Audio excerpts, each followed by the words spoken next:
week, which is Judges 13 to the end of the chapter.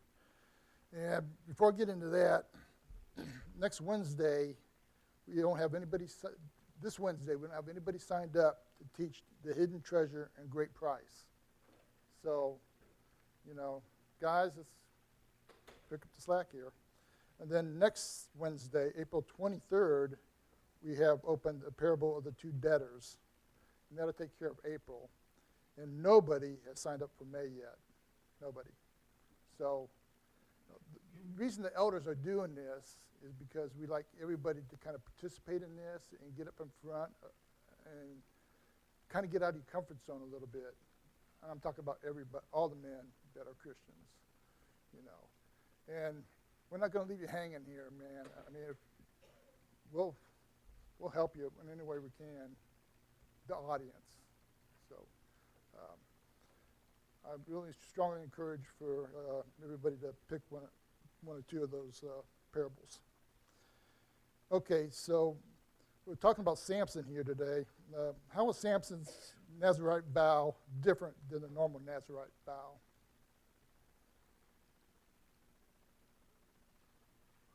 What was most of the time when you do a Nazirite vow, what would you do for your person? Well, you would not shave your head. Right. But I'm talking about, was it like a temporary thing, or was it like a permanent all-life thing when you did a Nazirite vow most of the time? Well, Samson was, but usually it's not, right? It's usually just something you want to do for a week or two for a small period of time. So what else is different about Samson's Nazirite vow? Did he have a choice?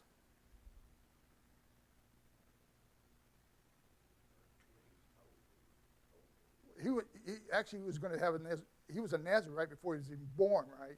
So he didn't have a choice of wanting to do this Nazirite vow.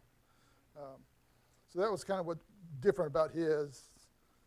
He wasn't supposed to have any wine or drink, no contact with the dead, and not cut his hair. And we can see here that Samson breaks all these.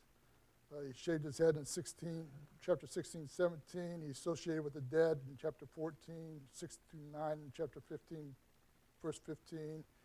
He drank it at his wedding feast in 14, 10, and 20. So was there anything wrong with Samson taking a Philistine wife?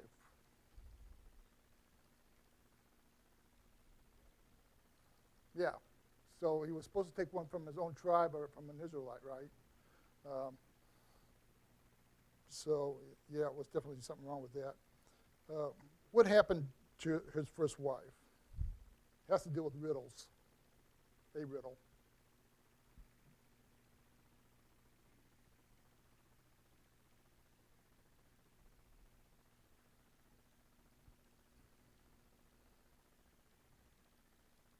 So he gave the Philistines a riddle to solve, right? Could they solve it?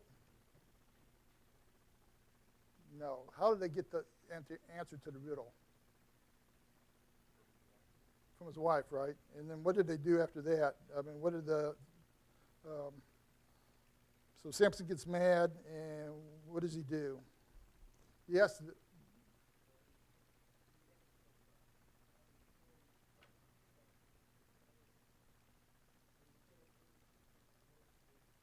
yep. While he was gone, what happened to his wife? To his first wife. This is way before Delilah. Yeah. And so Samson retaliated against the Philistines again. And what did he do to the fields? What did he do to them? And how did he do it to them? Yeah. Yeah, I would think it'd be really hard to even catch 30 foxes, let alone tying their tails together and everything. So the Philistines retaliate again, and what do they do to his first wife and father?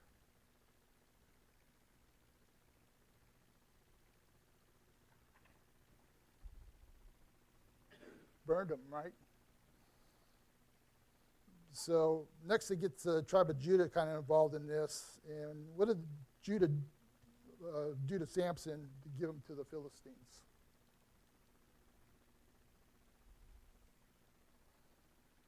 How did they end up delivering Samson to the Philistines? And did that work?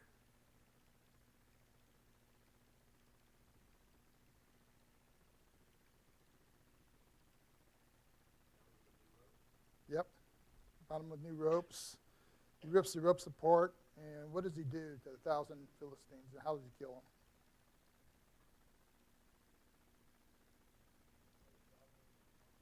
them? Yeah, yeah. A lot of Philistines are killed with a jawbone and a donkey. Um, right, yeah. So Samson goes in, Samson goes into a prostitute, and what happens here? The man's waiting at the gate to surprise him, and what does Samson end up doing to the gates? Yeah, yeah, and he carries them to Hebron.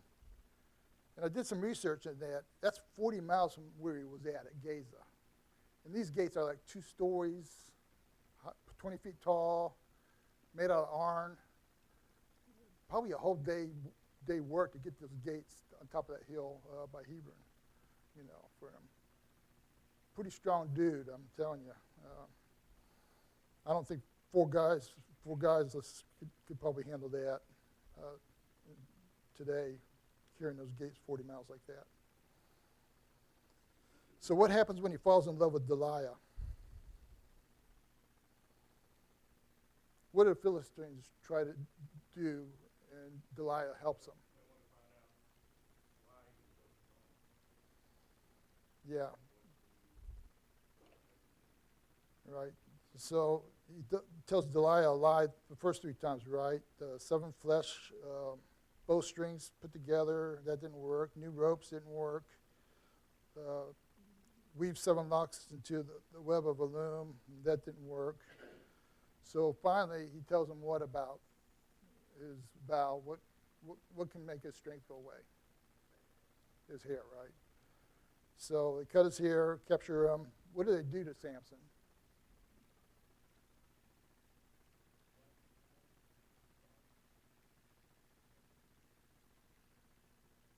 Yeah, he pokes his eyes out, and then he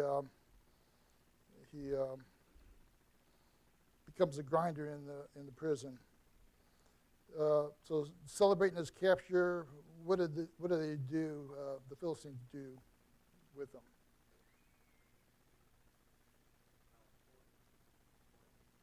Yeah. In the temple of Dagon, they tie him to 2 pillars. And what does Samson end up doing here? Yeah, he run down the whole temple and killed more men there than he had his whole entire life. So that takes care of the judges. And then the theme kind of changes here in verses 17 through 21. It talks about the story of Micah's story, and what did Micah steal from his mom? Right, and then he gives it back to her, right? And what do they do with this money?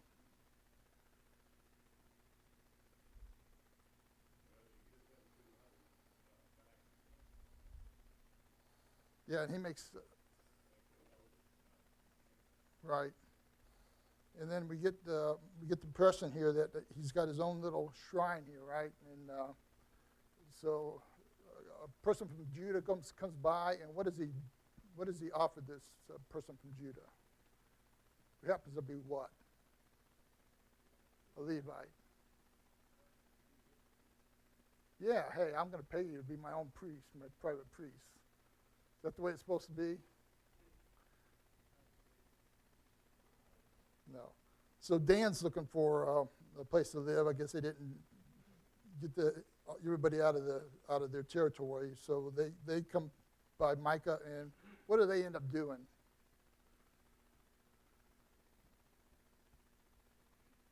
It's got to deal with the priests and the idols.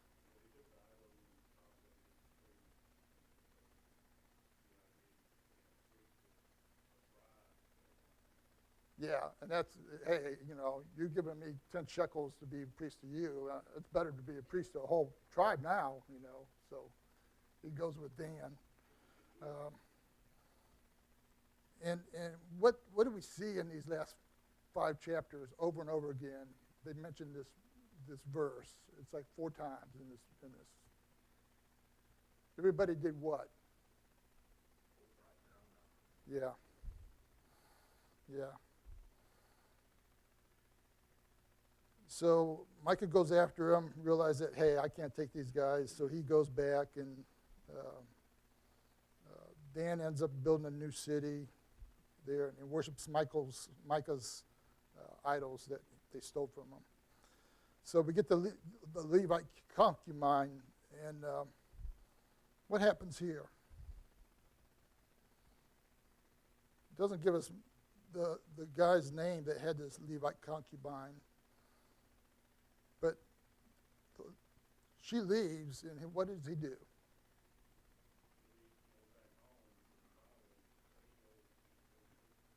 Okay. And then on his way home, what happens?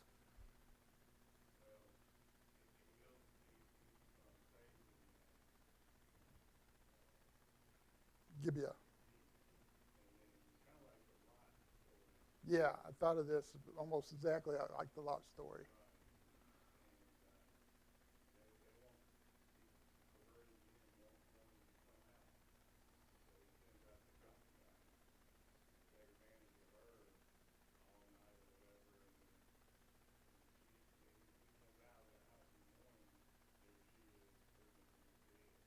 Yeah, and when she gets home, she's dead. And then what does he do to her? This is really gross. Yeah, and what does he do with those 12 pieces?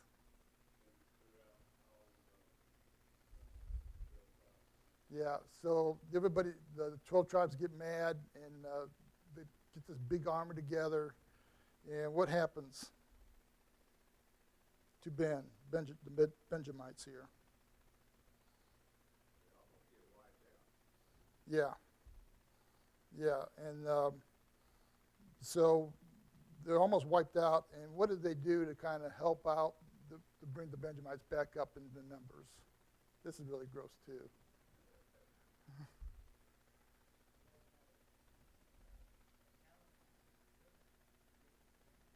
Right. Yeah. So they took these virgins from Jabesh Gilead, and that wasn't enough women. So what did they do next?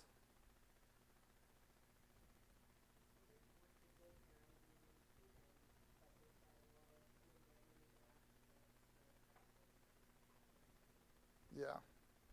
So, and that's how it ends. Again, everybody did what was right in their own eyes, and it's kind of interesting. So next Wednesday, somebody needs to sign up for the hidden treasure, and the following Wednesday, the parable of the 2 debtors. Okay.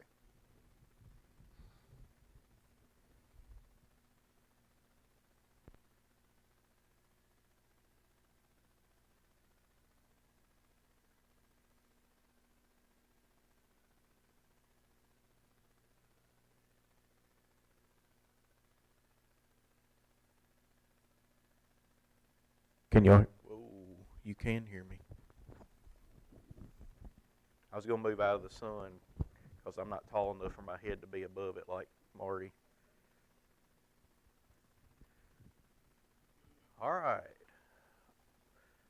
we're gonna jump in here to the parables of the mustard seed and the leaven. Lesson 3 in our book.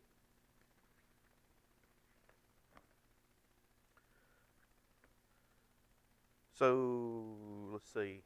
Uh, somebody help me out here, or help us all out, and tell us a little bit of about these parables here, as far as what. Well, I guess before we do that, this is kind of where Chris taught the previous class about the the parable of the sower, this is continuing that same kind of thought process about explaining how the kingdom kind of is working, and he's drawn this big crowd in, and we know that it's not what a lot of people anticipated, right? We know that it's kind of a different level from what these people were anticipating from the kingdom that they thought was going to come, and so they're still on the Sea of Galilee there when he shares these parables with the people. So that's kind of the setting behind it. As far as getting into the story, we'll probably go to Matthew 13 for most of our text here today. So Matthew 13 and verses 31 through 33 is probably where we'll spend most of our time in the text. But we've got the kingdom of heaven is like. So that's the same thing we see in a lot of the parables.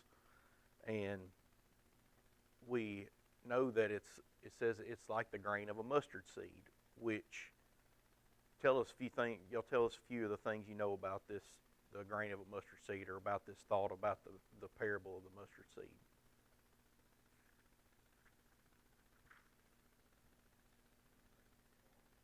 Okay.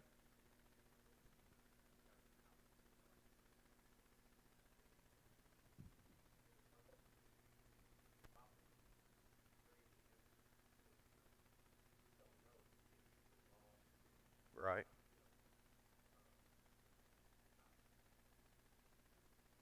Okay. So if you put one in your hand, and then you put a whole drop of them in your hand, it seems like a gazillion of them, right?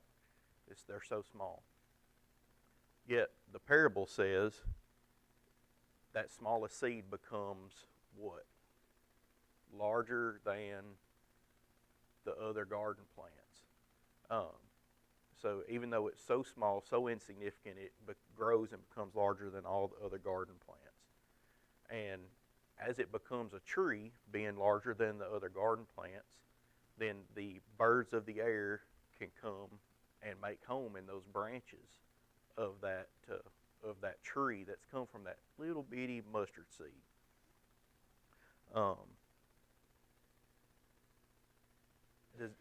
Before we move on to the leaven part, does anybody have any comments on this and we'll get into our questions after this?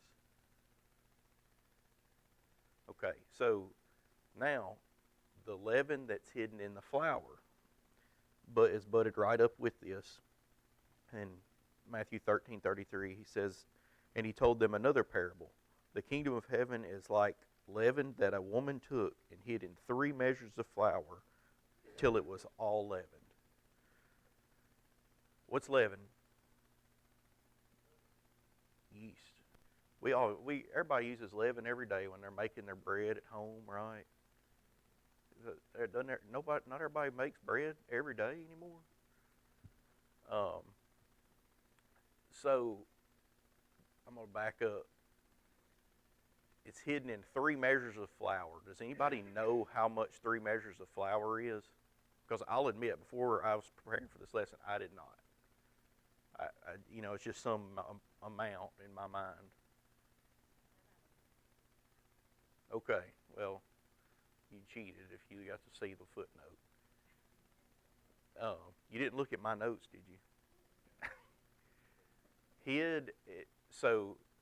3 measures of flour is approximately 50 pounds, based on the best we can tell. So you think about a 50-pound bag of flour, and hiding a little bit of leaven in that. It's not like putting in a 3-pound pack of flour, or a 5-pound pack of flour we're used to getting at the grocery store. It's 10 times that much. It's a lot. So what happens with that leaven when it's hidden in that flour? Like in real life, you put that leaven in that flour. If I'm not a bread maker, I'm not going to say I've never, but I've made very few things with actual yeast in my life. But what happens when that's kind of all put together? it spreads. So it grows, it multiplies. That's why we put it in the oven, and as it proves, it gets bigger and sometimes blows out and all the other fun things, right? Um, so it's a very simple picture that these people would understand, doing the amount of flour that they're talking about. As I was doing some of my research, one of the things that came up was about Sarah when the angels came to visit them when they were before they had Isaac, and how she made the bread for the angels and Abraham, and I think that's how much that she used was 3 measures of flour, and so there's a little bit of significance there from that, tying those together, but this is something that they've always done, and they understand how that works in this society. So, jumping into our questions, in what ways does the kingdom have humble beginnings, just like this small amount of leaven or this small insignificant mustard seed?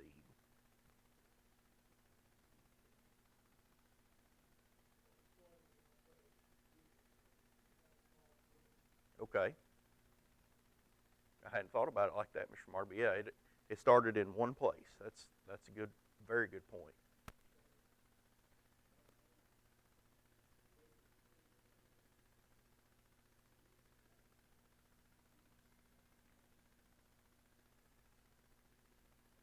Okay, so it started with one man, and it blossomed from there.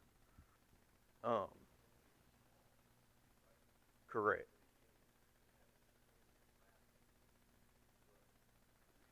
So where my thought was started with the people. It I think also has a point from a geographical standpoint. That's a good point. Um, so you think about from multiple perspectives, the family, like Jesus was a carpenter. He was the son of a carpenter, right? I mean, what is what is it that was said about him? Is this not Joseph the carpenter's son of Nazareth? What good things can come out of Nazareth? All of uh, those things. Same thing goes with the status. Same, there's no status to that. Um, Also, the book talked a little bit, and I could see this John the Baptist as the precursor to Christ. He's going, you know, he's insignificant. And what was it that he wore? Camel's hair. Lived in the wilderness, right? I mean, let's be real. If we met somebody this afternoon, like, yeah, man, I live in the woods over here, and they're wearing deer skin, we're going to be like, mm, that's not what people would expect. Um, with Jesus and talking about in Jerusalem, where this person that is the beginning of all of this, where was he laid when he was born? In a feed trough with the cow slobber and the itchy hay and whatever else. Not in the ivory clad golden something that somebody would expect a king. So all these humble beginnings. And then as life continued, these same people, the roles in life that people around them would have expected somebody that was the leader of a great movement or great kingdom would have been in. Jesus, what do we know about his status in life as far as physical possessions, as far as what he had, what he does not even have a place to lay his head. Um, so just all these things completely opposite of what people would think and come from the very, very, very smallest of places. Okay, question 2. Did the apostles initially understand the spiritual nature of the kingdom? No, they did not. Why do you think they didn't, Chris?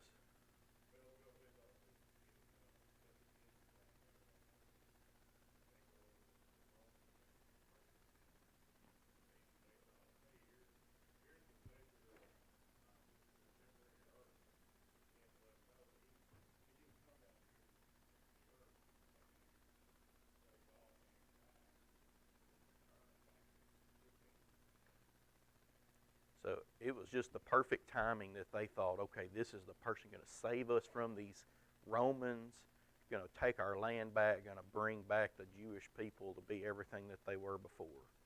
And he's like, no, that's not why I'm doing it. So that's why I had to explain these things. What do you mean, G? Like, explain this to us, which I can't blame them. I mean, I would probably be like, sometimes I have to tell Lauren, like, can you explain that to me a little bit more? But they were looking for that physical kingdom, and they couldn't grasp this spiritual connection to what that spiritual kingdom would look like. So my question for us is, do we understand this? I mean, I know conceptually we do because we're sitting here talking about it, but how do we understand this in our own hearts and our own souls and our own minds about the true spiritual nature of the kingdom? I know this is something that, I mean, I probably to some level struggle with because it is that abstract, something I can't see, something I can't have a full description of. We have the Word, we have faith in the Word, we have a certain level of understanding, but at the end of the day, do I long for that description of something that's more physical that I can kind of see and feel and touch because that's the fleshly world that I live in? Or can I see beyond that and see the good things of this spiritual kingdom that I'm working towards, but I will, and I'm not going to say I won't see the benefits in this lifetime, because I think we do. I think we all see those benefits in this room and the people that we know that are in Christ around this community, around the world. But it can be something that at times that thought for myself can drift apart a little bit. It can be a little bit harder for me to maintain that focus, kind of like the apostles there and disciples at that time.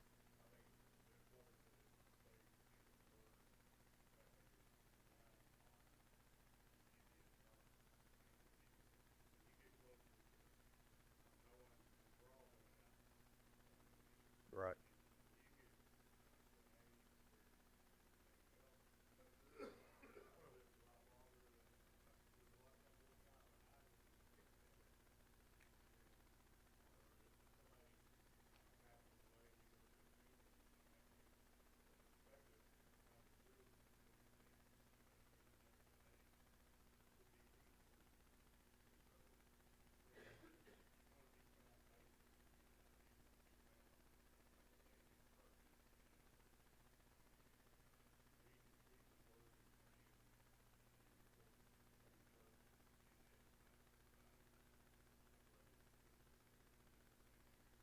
Hmm.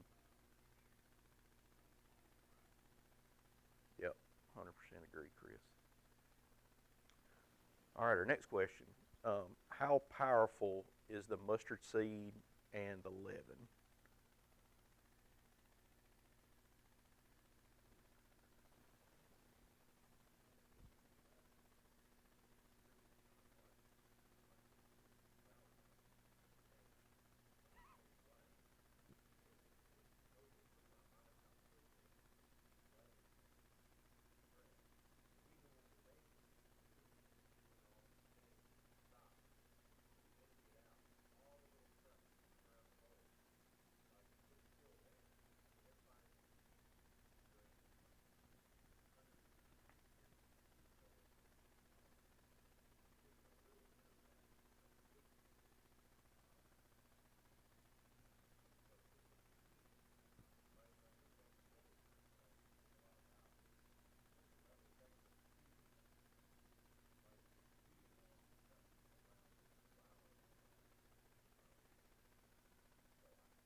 seems like it could be insignificant, right?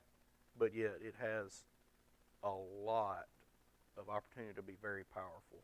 And that goes for really leaven the seed, any kind of seed, but especially that insignificant mustard seed that we've been talking about.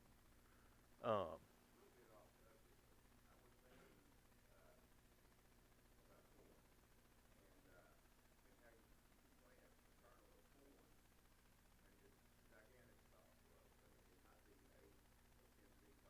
mhm.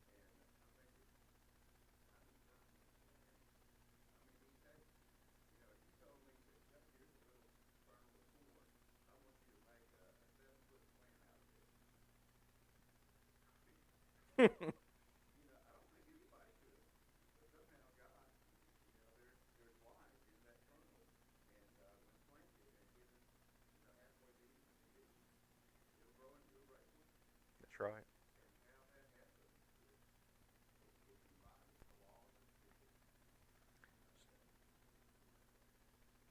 Yes, sir, Alan.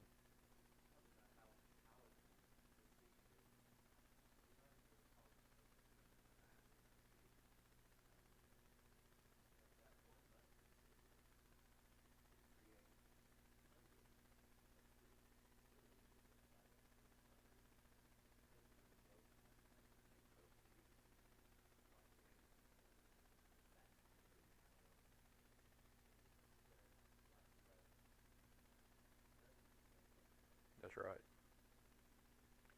So those are perfect lead-ins to our question number 4 of do we know the outcome of the planting before I sow the seed?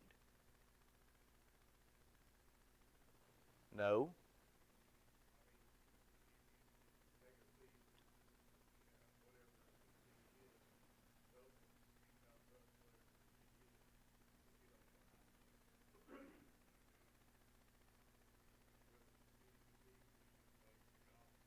Right.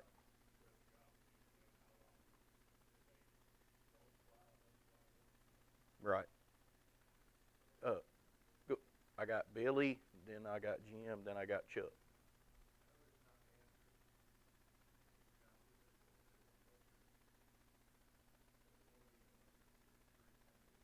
That's true. It will be a mustard plant. That is true. That is right. All right, Mr. Jim.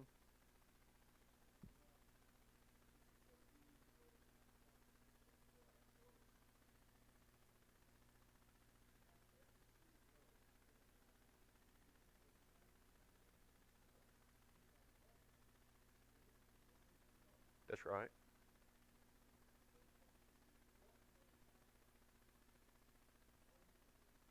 That's right.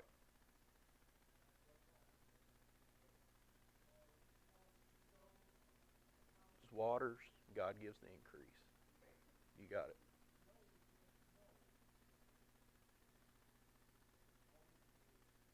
That's right. All right, Mr. Chuck.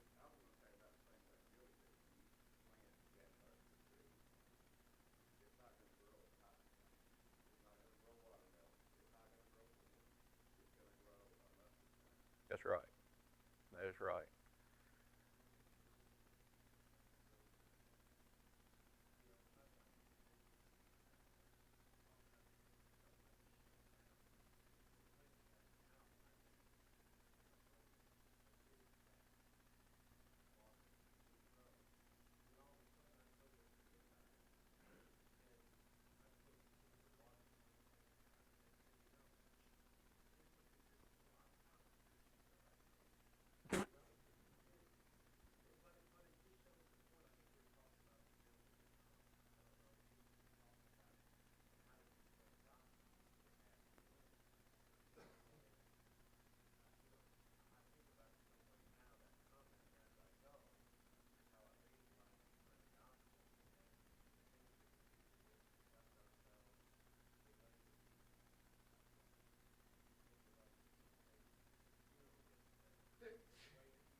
We know where to get avocados, fresh avocados, if anybody wants.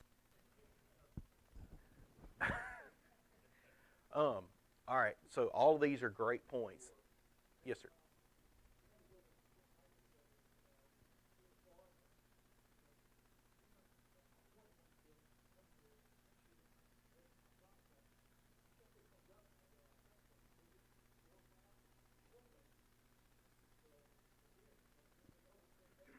Right.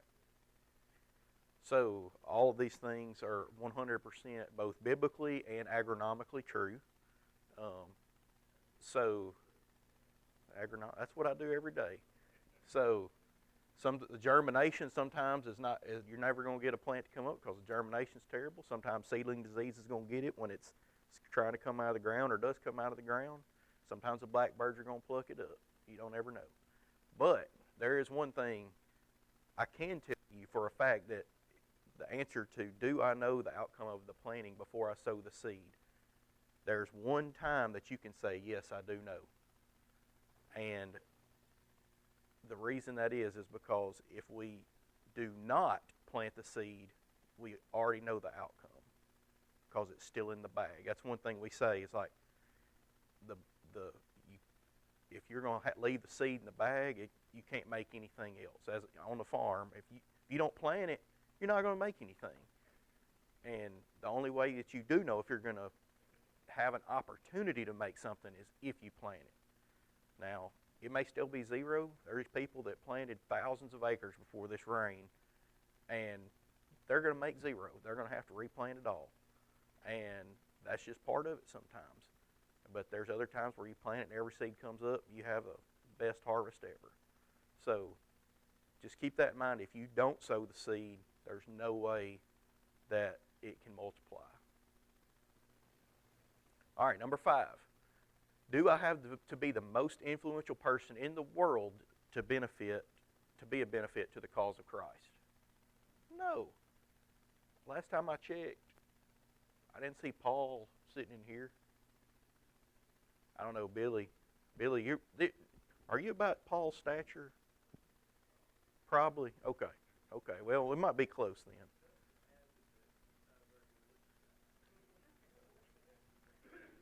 So,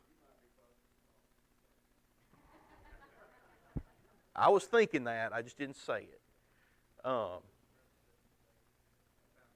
okay, David. I mean, David and Paul. Like, okay, we got somebody that imitates David and Paul. That's pretty good. It's pretty good. But in order to have the best chance of being influential, we have to try to imitate Christ. That's the only way.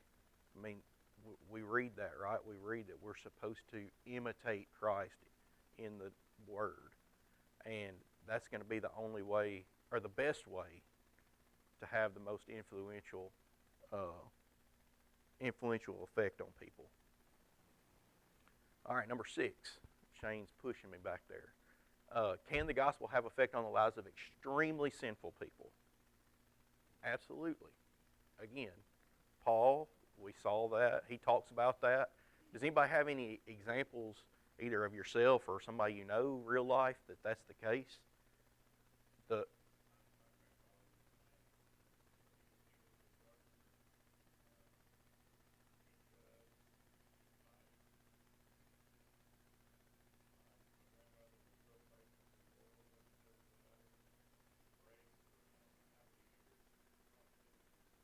mm-hmm.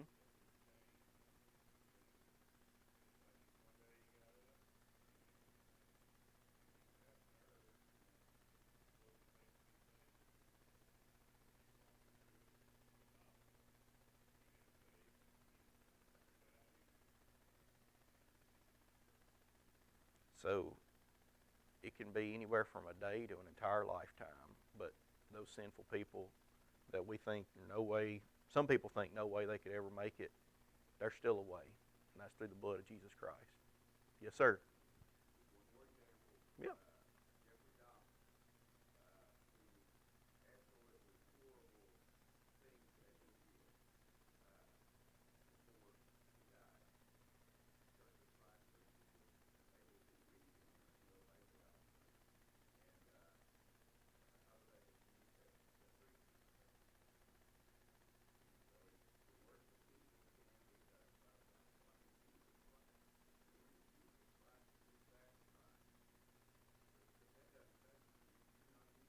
right.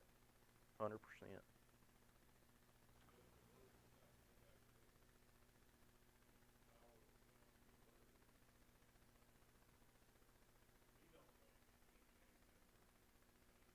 That's right. Yes, sir.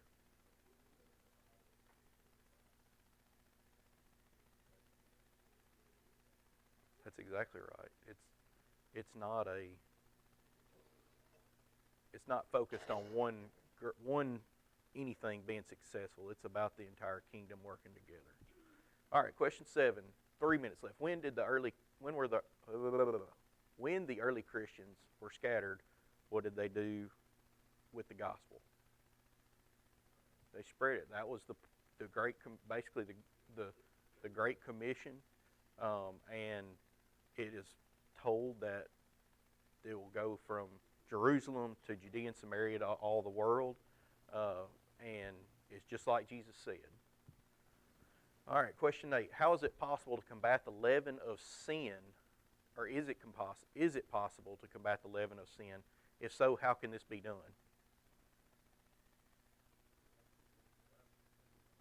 All right, how do you remove the leaven?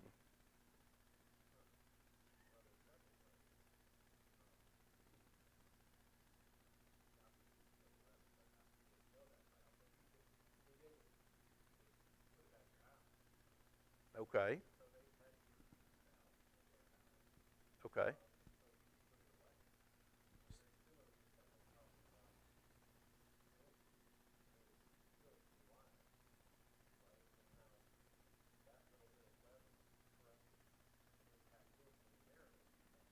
right.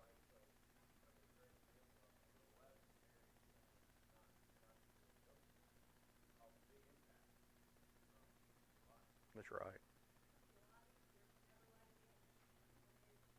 That's true. So this is the way I look at it, and it goes along with these same things y'all are saying. Like, you got to get rid of it, whether it's put it out, whether it's, hey, it's on this end, we got to cut it off, and you just got to shuck everything that's on that half or whatever. Like, there's going to be consequences if you let it in, and sometimes that means getting rid of all of it. That could go whether it's in our personal lives, that could go whether it's in the church, and becoming a problem like we see in the Corinthian church that Paul talks about. Um, so, a couple other questions. Can these things, these ideas of this is more of a principle question than it is about the actual parables. Can these ideas of the mustard seed and the leaven go either direction, good or bad?